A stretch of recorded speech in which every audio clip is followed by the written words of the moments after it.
Good morning, class. Today we will study our chapter number 8, that is light. In this chapter, we will study about light and the properties of lights. We will only study about the rectilinear property of light, rectilinear propagation of light, उसके बारे में हम इस chapter के अंदर पढ़ेंगे।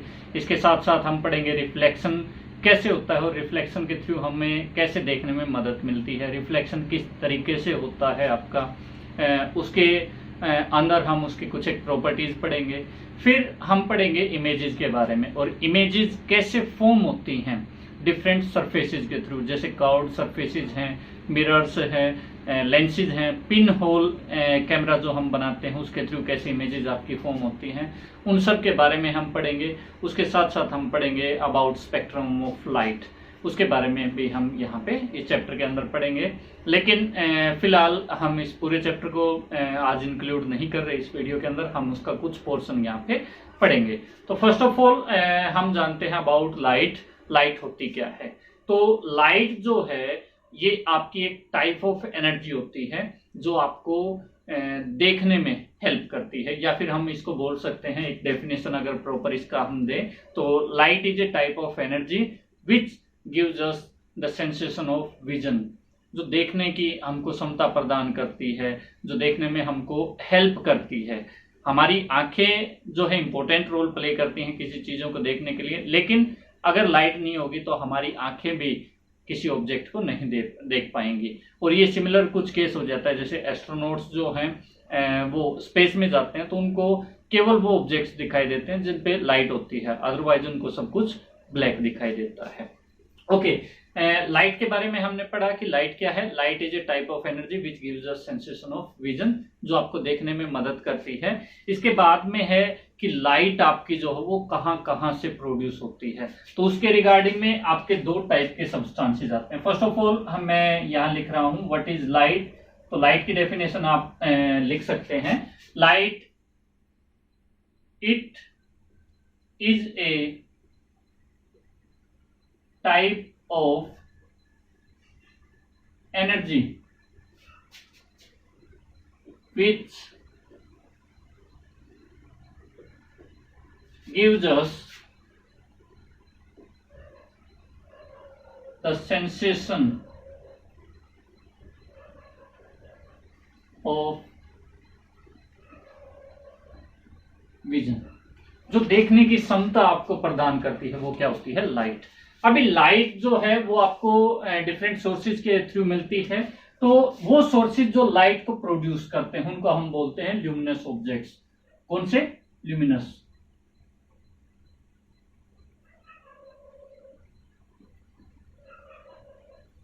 कौन से ऑब्जेक्ट होते हैं? ये वो ऑब्जेक्ट होते हैं which have their on light, जिनकी अपनी लाइट होती है, उन ऑब्जेक्ट्स को हम लोग बोलते हैं ल्यूमिनस ऑब्जेक्ट्स। और इसके बाद दूसरे ऑब्जेक्ट्स आते हैं नॉन ल्यूमिनस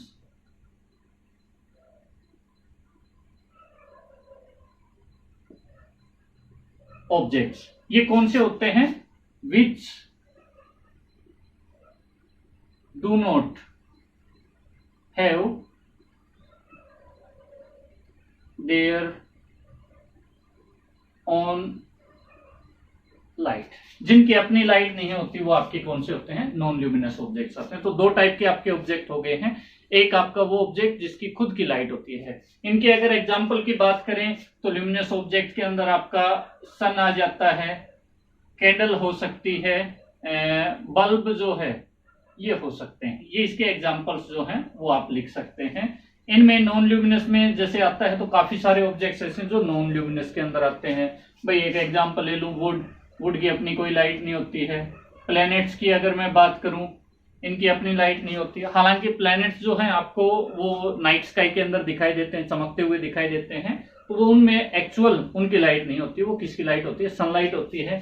सेम आपको मून जो है वो रात में हम देख सकते हैं, और आज या कल रात में अगर आप आसमान में देखेंगे तो मून जो है उसकी लाइट होती है। ठीक है। तो वो एक्चुअल में मून की लाइट नहीं होती, वो किसकी लाइट होती है, सन की लाइट होती है, जिसकी वजह से वो ब्राइट होता है और रात के अंधेरे में हमको वो चमकते हुए दिखाई देता है, उसकी रोशनी अर्थ के ऊपर भी आती है। तो ये आपका हो गया है यहाँ पे नॉन ल्यूमिनस ऑब्जेक्ट्स के अंदर में आता है आपका। ओके, अभी हम किसी चीज को अगर देखते हैं तो वो हमें कैसे, तो कोई सोर्स है लाइट का, फॉर एग्जांपल ये कोई सोर्स है लाइट का, ये आपका सन है फॉर एग्जांपल, हम ले लेते हैं इसको, ये सोर्स ऑफ लाइट है। सन से आपकी लाइट क्या हो रही है, प्रोड्यूस हो रही है। लाइट की एक प्रॉपर्टी है कि वो हमेशा स्ट्रेट पाथ फॉलो करती है, ठीक है। अभी हमें कोई ऑब्जेक्ट किस टाइम पे दिखाई देगा, तो जब उस ऑब्जेक्ट के ऊपर लाइट फॉल होगी और वहां से वो रिफ्लेक्ट होके हमारी आंखों के अंदर आके आएगी, तब हमको वो ऑब्जेक्ट जो है वो दिखाई देता है। अगर ऐसा नहीं होगा तो हमको वो ऑब्जेक्ट दिखाई नहीं देता है। ये जो प्रोसेस है या फिर इसका जो एग्जाम्पल है, इसमें हमको कई बार यूं होता है कि लाइट जो है वो रिफ्लेक्ट बैक होके अगर नहीं आ रही है तो हमको वो ऑब्जेक्ट दिखाई देगा या नहीं देगा, तो आपको वो दिखाई नहीं देगा। अच्छा, इसमें एक और चीज आती है, अगर आप सोर्स ऑफ लाइट की तरफ देख रहे हो तो आपको लाइट आपकी आंखों पे गिरेगी, आपको दिखाई देगा। अगर आप सोर्स ऑफ लाइट की तरफ नहीं देख रहे हैं तो आपको ऑब्जेक्ट जो है वो दिखाई नहीं देगा। अभी यहाँ पे एक सिमिलर केस आता है, इसमें भी बच्चे बोल सकते हैं, आपके माइंड में ये चीज आ सकती है कि मैं सर अगर सन की तरफ ना देखूं तो क्या मेरे को जो बाकी ऑब्जेक्ट्स हैं चारों तरफ में वो दिखाई नहीं देंगे। तो अर्थ के ऊपर ये चीज थोड़ी सी डिफरेंट हो जाती है।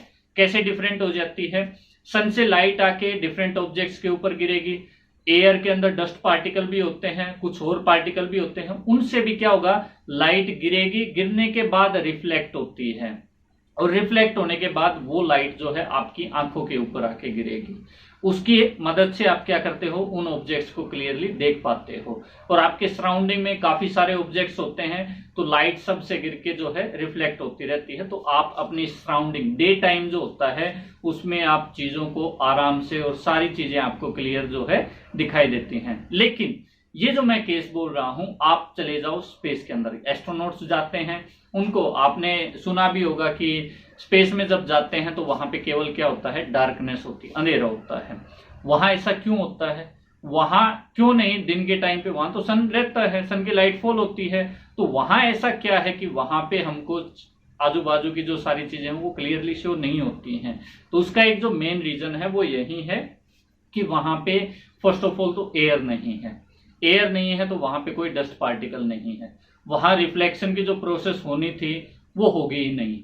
अब रिफ्लेक्शन की प्रोसेस नहीं हुई, आपने सोर्स की तरफ देखा तो आपको दिखा हाँ भाई सन है, वो चमक रहा है। लेकिन अगर आपने उससे अपोजिट डायरेक्शन में अगर अपना आईज को कर लिया, आपने अपना फेस जो है वो टर्न कर लिया है सन से, तो सनलाइट जो है वो क्या हो जाएगी, आपके बैक में ब्लॉक हो जाएगी। आपको चीजें जो है जो दिखाई देनी चाहिए तो क्या वो दिखाई देंगे, नहीं दिखाई देंगी, लाइट रेज भी आपको वहां पे दिखाई नहीं देंगी। तो ये है मेन कंसेप्ट कि जब आप सोर्स की तरफ देखते हो तो आपको जो है चीजें जो सनलाइट जो आ रही है वो आपको दिखाई देती है, अदरवाइज आपको ऑब्जेक्ट्स नहीं दिखाई देंगे। अर्थ के ऊपर क्यों दिखाई देता है वो भी मैंने आपको बता दिया है।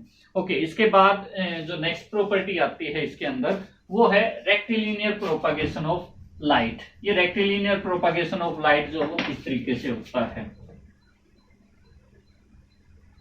रेक्टिलिनियर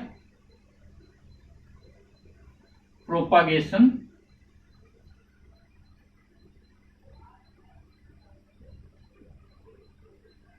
अच्छा, इस टर्म से इतना ज्यादा कंफ्यूज होने की जरूरत नहीं है, आप इसको आराम से अंडरस्टैंड कीजिएगा। लाइट की एक प्रॉपर्टी होती है कि वो हमेशा स्ट्रेट लाइन में या फिर आप बोल सकते हो स्ट्रेट पाथ फॉलो करती है। स्ट्रेट कैसा होगा, जहां से भी वो निकलेगी, इधर निकली तो बिल्कुल सीधा इधर, इधर निकली तो बिल्कुल सीधा इधर, इधर गई तो इधर, इनके अपोजिट डायरेक्शन में भी अगर मान लो कहीं वो जाती है तो हमेशा कैसा पाथ फॉलो करती है, एक स्ट्रेट पाथ फॉलो करती है। और यही जो है रेक्टिलिनियर प्रोपागेशन ऑफ लाइट कहलाता है। मींस लाइट हमेशा एक स्ट्रेट पाथ फॉलो करती है, स्ट्रेट लाइन की तरीके से चलती है वो। और ये जो रेक्टिलिनियर प्रॉपर्टी है इसके रिगार्डिंग में आपकी बुक के अंदर एक एक्टिविटी दे रखी है जो आपकी फर्स्ट पेज के ऊपर में ये आपको मिल जाएगी। उस एक्टिविटी में क्या है, उस एक्टिविटी में इसी चीज को as an example, as an activity वहां पे शो कर रखा है। क्या है कि एक आप स्ट्रो लीजिएगा, ठीक है, एक कैंडल जला लीजिए, आप स्ट्रो बिल्कुल सीधी रखिए और उसके बाद में आप क्या कीजिएगा, एक एंड से देखिएगा, दूसरे एंड पे आप कैंडल रखेंगे, ठीक है। आपको कैंडल जलते हुए उससे जो लाइट आ रही है वो आपकी आंखों पे आके गिरेगी। स्ट्रेट था बिल्कुल, लेकिन अब क्या कीजिएगा, स्ट्रो को थोड़ा सा मोड़ दीजिए। अगर आप मोड़ देंगे तो आप लोग क्या ऑब्जर्व करेंगे कि आपको वो चीजें, आपको जो कैंडल बर्निंग थी, जो जल रही थी, उससे जो लाइट आ रही थी वो आपको नहीं दिखाई देती है। क्यों नहीं दिखाई देती, उसका एक ही कारण है, क्योंकि लाइट हमेशा स्ट्रेट पाथ को फॉलो करती है। ये हो गया है। अभी रेक्टिलिनियर प्रोपागेशन ऑफ लाइट जो था, इसकी वजह से दो तीन चीजें आपकी होती हैं। First, shadow formation. शैडो जो आपकी बनती है वो भी इसी प्रॉपर्टी की वजह से बनती है। अच्छा, कैसे बनेगी शैडो? तो फॉर एग्जांपल,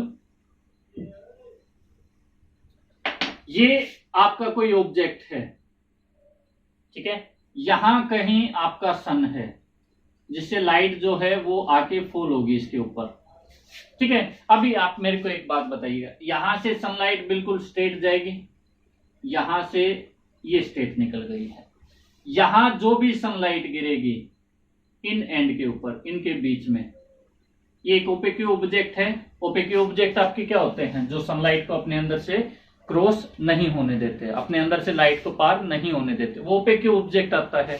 तो ये तो हो जाएगी ब्लॉक, ये आपकी कैसे जाएगी, इस तरीके से, और इसकी शैडो फॉर्मेशन इस तरीके से आपकी बनती है। मींस इस ऑब्जेक्ट की इतनी बड़ी शैडो जो है वो बनेगी आपकी। स्ट्रेट लाइन मैंने बोला था, तो ये थोड़ा सा आगे चला जाएगा,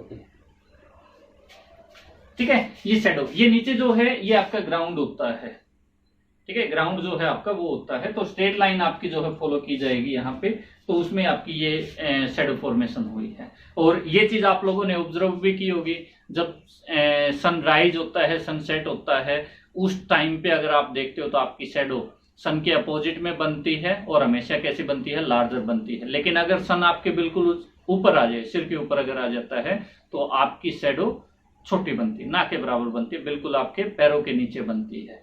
मीन्स आपका सन अगर आपके अगर लेफ्ट साइड में है, आपकी शैडो आपके राइट में बनेगी, राइट में है तो लेफ्ट में बनेगी आपकी शैडो। इस तरीके से शैडो फॉर्मेशन जो है आपकी वो होती है। सेकंड, इसके अंदर जो आपका आता है, पिन होल कैमरा के अंदर इन्वर्टेड इमेज कैसे बनती है। तो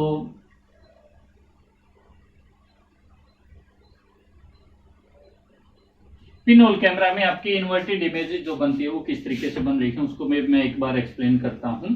देखिएगा, ये आपका कोई ऑब्जेक्ट है,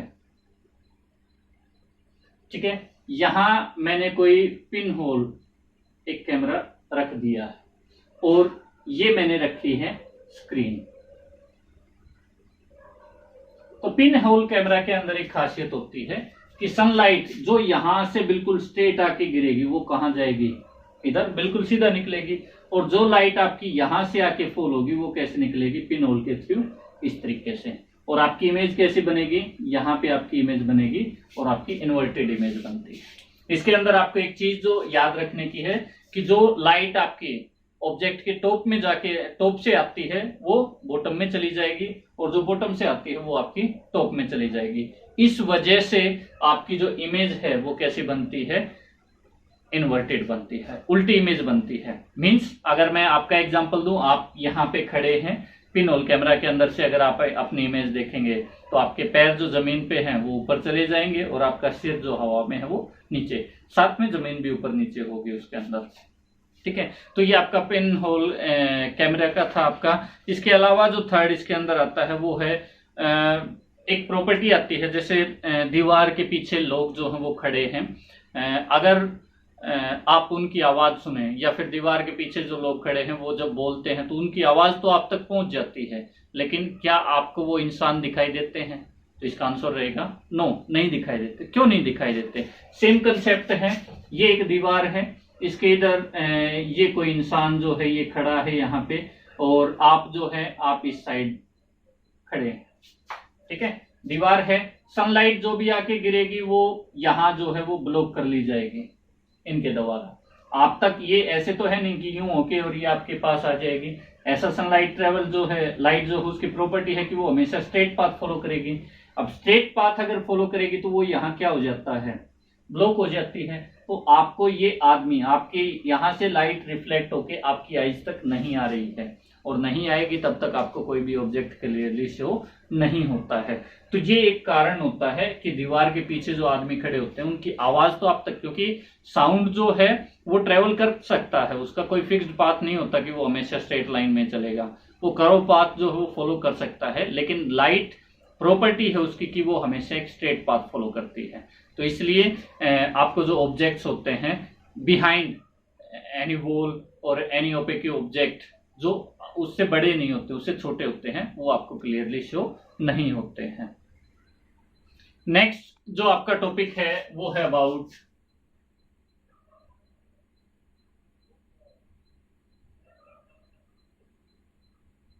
रिफ्लेक्शन। रिफ्लेक्शन होता क्या है? तो रिफ्लेक्शन होता है किसी चीज, जब लाइट आपकी किसी ऑब्जेक्ट से टकराती है, वहां टकराने के बाद वो वापस किसी एंगल के साथ मुड़ जाए। जैसे ये हालांकि आपका टॉपिक जो है थोड़ा सा आगे आएगा, लेकिन मैं इसको पहले एक्सप्लेन करता हूँ। रिफ्लेक्शन किस तरीके से होता है? तो रिफ्लेक्शन को आप अगर मैं डिफाइन पूछूं कि आप रिफ्लेक्शन को किस सिमिलर एक्टिविटी के साथ ज्वाइन कर सकते हैं, तो उसके लिए आपकी एक्टिविटी आती है, आप एक बॉल लीजिएगा और उसको आप दीवार पे मारिए। अगर आप बिल्कुल सीधे दीवार के ऊपर अगर बॉल को मारते हो तो क्या होगा, बॉल डायरेक्ट आपके पास वापस आ जाएगी सीधा। लेकिन अगर आपने उसको दीवार के ऊपर किसी एंगल के साथ में मारा है, फॉर एग्जाम्पल मेरे हाथ में ये एक गेंद है, मैं इसको अगर यूं मारता हूं तो ये वापस मेरे पास एज इट इज आ जाएगी। लेकिन अगर मैं इसको यूं मारूं तो ये बॉल यहां लग के इस तरीके से चली जाएगी, ऊपर की तरफ चली जाएगी वो। तो इसी तरीके से आपका जो रिफ्लेक्शन है वो टेक प्लेस करता है। अगर लाइट बिल्कुल स्ट्रेट, बिल्कुल सीधे 90 डिग्री के एंगल पे अगर किसी सरफेस के ऊपर गिर रही है तो वहां पे लाइट जो है रिफ्लेक्शन के बाद बिल्कुल वापस आ जाएगी। लेकिन अगर वो किसी एंगल के साथ गिर रही है तो फिर वो सेम एंगल के साथ जो है दूसरे साइड में जो वो चली जाती है। तो ये रिफ्लेक्शन होता है। अभी आती है बात रिफ्लेक्शन की डेफिनेशन। रिफ्लेक्शन की डेफिनेशन क्या होती है? तो अगर मैं सिंपल वर्ड लिखूं तो इसके अंदर आता है bouncing back of light. Bouncing back of light, light किसी सरफेस के ऊपर गिरे और वहां से वापस मुड़ जाए, वो आपका क्या कहलाता है? रिफ्लेक्शन कहलाता है। अभी रिफ्लेक्शन होने के लिए भी कुछ एक टर्म्स, कुछ एक कंडीशंस होती हैं। मींस किसके लिए कंडीशन होती हैं? कंडीशंस आपकी होती हैं कि आपका जो सरफेस है वो कैसा होगा। तो रिफ्लेक्शन के लिए जो सरफेस है वो या तो पॉलिश्ड हो, इसके साथ में वो स्मूथ हो।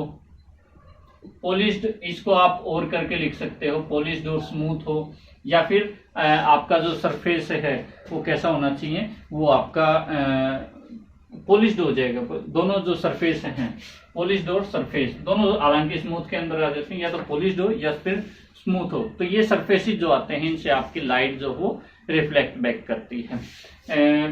इसके बाद अगर रिफ्लेक्शन की अगर हम डायग्राम अगर हम उसका ड्रॉ करते हैं तो वो आपका रे डायग्राम आता है। रे डायग्राम मीन्स रे हम बनाते हैं और उसके थ्रू हम डायग्राम करते हैं। फॉर एग्जाम्पल ये एक स्मूथ सरफेस है, ठीक है, इसके ऊपर आपकी सनलाइट किसी एक एंगल के साथ आके गिर रही है। ये आपकी सनलाइट सन से आई है और ये यहां गिरने के बाद एक एंगल के साथ क्या हो जाएगी? रिफ्लेक्ट हो जाएगी। ठीक है, जो रे सन की तरफ से आती है, मैं इसको थोड़ा सा हटा रहा हूं, ये आपका स्मूथ एंड कैसा हो गया? पॉलिश्ड। मैं इसको यहां लिख दिया है पॉलिश्ड स्मूथ। ये यहां आपका क्या है? यहां आपका है सन, ये आपका सन है, इससे सनलाइट आपकी आई है। इस लाइट को हम बोलते हैं इंसिडेंट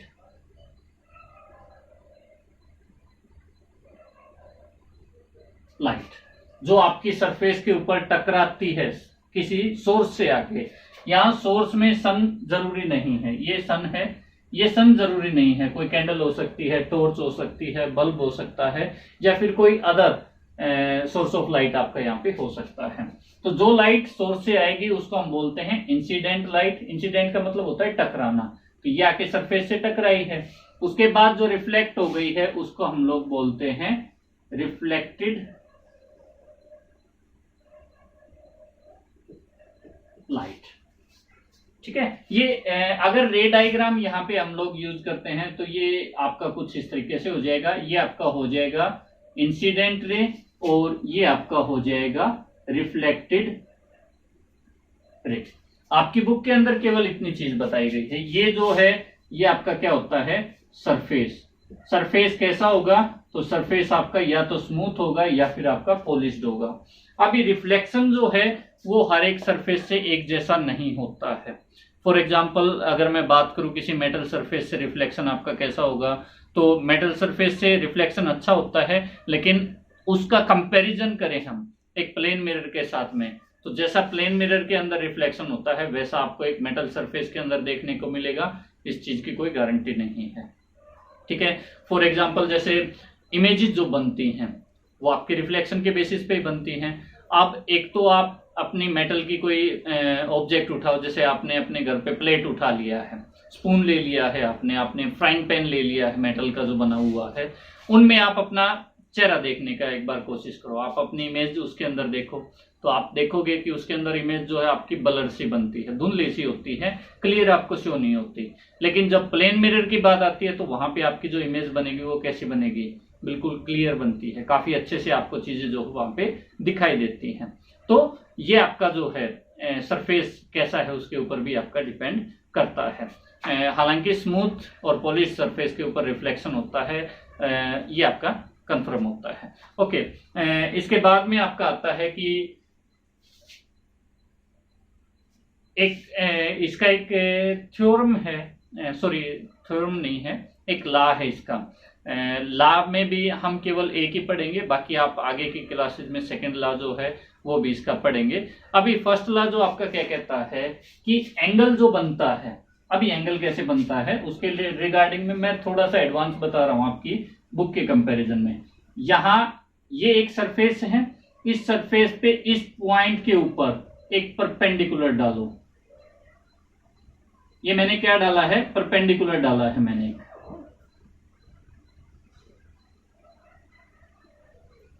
एक परपेंडिकुलर है, परपेंडिकुलर मींस ये आपका है नॉर्मल। इसको हम, ये जो परपेंडिकुलर डाला है इसको हम क्या बोलते हैं, नॉर्मल। अभी नॉर्मल और इंसिडेंट रे, इन दोनों के बीच का जो एंगल है ये कहलाएगा इंसिडेंट एंगल। यानी कि आई क्या है, आई आपका है इंसिडेंट एंगल। और यहां ये जो एंगल है जो नॉर्मल और रिफ्लेक्टेड रे के बीच में बनता है ये आपका आता है आर। आर आपका क्या है, आर आपका है रिफ्लेक्टेड एंगल। और आप एक एक्टिविटी आपकी बुक के अंदर दे रखी है रिफ्लेक्शन में नेक्स्ट पेज के ऊपर, जिसमें एंगल्स जो है इस तरीके से आपके बना के दिखा रखे हैं। दो एंगल वहां पे बने हुए हैं, एक तो ये और उसके साथ में ये और ये वाले एंगल जो है वो बने हुए हैं। एक्चुअल में उस एक्टिविटी में क्या कर रखा है, एक मेटल का एक टुकड़ा लिया गया है, उसको बेंड करके रखा गया है, सॉरी प्लेन मिरर लिया गया है आपका, और एक सोर्स से उसके ऊपर लाइट डाली जाती है और जो लाइट रे होती है उसको फिर ट्रेस किया गया है और उनका एंगल जो है वो मैच किया गया है। तो वहां से क्या चीज निकल के आती है कि जो एंगल आई है वो किसके इक्वल आता है, एंगल आर के। ठीक है, ये एंगल इस एंगल के बराबर होता है। सेम ये जो एंगल बनेगा ये भी इस एंगल के क्या होता है, बराबर होता है। कैसे होगा, ये 90 डिग्री का बनता है एक साइड, ये टोटल जो है ये आपका 90 डिग्री का बनेगा। अब 90 में से सपोज ये 30 का बन गया तो ये कितने का बनेगा, 60 का। सिमिलर ये 30 का अगर बन गया तो ये कितने का बनेगा, 60 का, क्योंकि इधर भी कितने का है, एक स्ट्रेट लाइन के ऊपर जो एंगल होते हैं वो कितने का होता है, टोटल 180 का होता है। तो 90 इधर 90 उधर हो गया है आपका, तो 60 30 30 60 कौन सा आई आर के इक्वल हो गया और ये वाला एंगल इस एंगल के बराबर में हो गया। तो ये था आपका अबाउट रिफ्लेक्शन। इसके बाद इमेजेस वाला पोर्शन जो बचता है उसको हम नेक्स्ट वीडियो के अंदर करेंगे। Thank you, have a nice day.